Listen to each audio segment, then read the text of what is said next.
মেরামতি ও রক্ষণাবেক্ষণের জন্য কাল ফের ৮ ঘন্টা বন্ধ থাকছে বিদ্যাসাগর সেতু। কাল সকাল ৬টা থেকে দুপুর ২টো পর্যন্ত বন্ধ থাকবে যান চলাচল। কোলাঘাট অথবা ডানকুনির দিক থেকে কলকাতাগামী গাড়ি নিবেদিতা সেতু দিয়ে যাবে। কলকাতা থেকে হাওড়ামুখী গাড়ি যাবে হাওড়া ব্রিজ এবং নিবেদিতা সেতু হয়ে। কলকাতার দিক থেকে আসা বেশ কিছু গাড়িকে ১৬ নম্বর জাতীয় সড়কে পাঠানো হবে।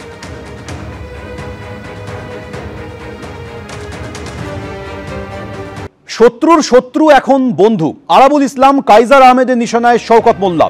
শওকতের বিরুদ্ধে সংঘাতে এবার একজোট হলেন আরাবুল ইসলাম এবং কাইজার আহমেদ।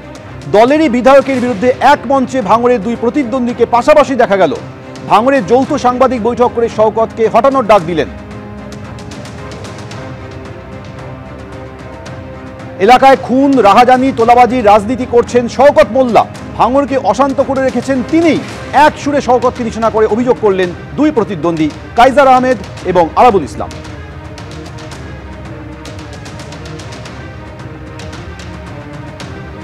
যেটা বলছেন যে শওকত মোল্লাকে আপনারা উৎখাত করতে চান, এর মূল কারণটা কি এবং এর পেছনের একসাথে হয়ে যাওয়ার কারণটা কি?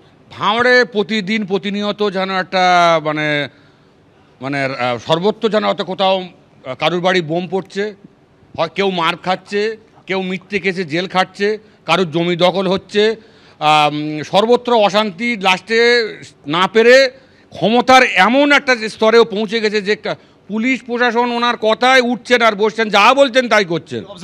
হ্যাঁ, সুতরাং এখানে সাধারণ মানুষের বাক স্বাধীনতাও কেড়ে নিয়েছে, যারা বহিরাগত। এবং সে বলতে চাচ্ছে I am the boss, I am the TMC, মানে ওই সব, মানে ওই দল, উনি সিদ্ধান্ত, উনি সংবিধান, উনি সব। দলের ইমেজে ক্ষতি হচ্ছে, সংখ্যালঘু ভোটে থাবা পড়ছে এবং অন্য রাজনৈতিক দল তার সুযোগ নিচ্ছে। আমরা দলকে বোঝাতে চাই, দলকে ভালোবাসি বলে এখনও দলের পক্ষে বলছি। সুতরাং ভাই, এখানে শান্তি চাই। আমরা ভাঙড়ের স্থায়ী বাসিন্দা, ভাঙড়ের ভূমিপুত্র। বহিরাগত চাইছে না, আমার দরকার নেই দলের দায়িত্ব। কি আমার দরকার নেই দলের দায়িত্ব, আমারও তো আঁকড়াচ্ছে না। যাকে পারে দলের দায়িত্ব দিক, কিন্তু ওকে সরাক। তৃণমূলে থেকে তৃণমূলে একজন বিধায়কের বিরুদ্ধে এইভাবে সোচ্চার হচ্ছেন, একটাই তো হচ্ছি ভাই, বাধ্য হচ্ছি। যখন মানুষের দেয়ালে পিঠ থেকে যায় তখন এরম মানুষই এরম করে। কিন্তু কেন কাইজার আহমেদ এবং আরাবুল ইসলাম সরাসরি নিশানা করলেন শওকত মোল্লাকে? কয়েকদিন আগে কাইজার আহমেদের বাড়ির সামনে বোমাবাজি হয়েছিল, সিসি ক্যামেরা ধরা পড়েছিল সেই ছবি, এবং শওকত মোল্লার অনুগামীরা সেই বোমাবাজি করেছিল বলে কাইজার আহমেদ অভিযোগ করেছিলেন।